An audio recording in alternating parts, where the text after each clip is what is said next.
Morning friend, welcome to my channel. এখন আমাদের রান্নাবান্না, আমাকে দেখাবো কী কী রান্নাবান্না করছি।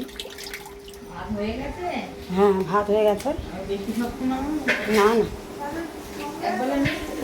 হ্যাঁ ভাত হয়ে গেছে। এখন আমাদের রান্না হবে এই যে ছোটো ছোটো মাছের চচ্চড়ি, আর এই যে ট্যাংরা মাছ, আম আছে।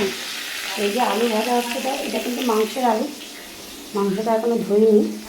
ওইদিকে পটল, এই যে পটল ভাজা, আলু ভাজা, আর এদিকে ডাল হয়ে গেছে, ভাতও হয়ে গেছে।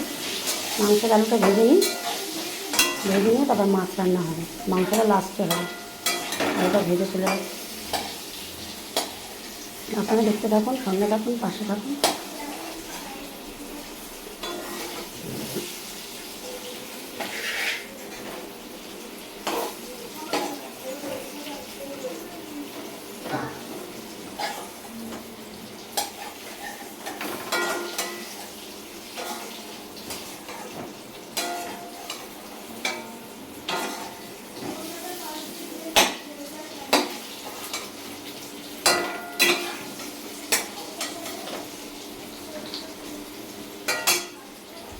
তেল ছিটে এসছে, আর পরে কথা বলছি আপনাদের সাথে।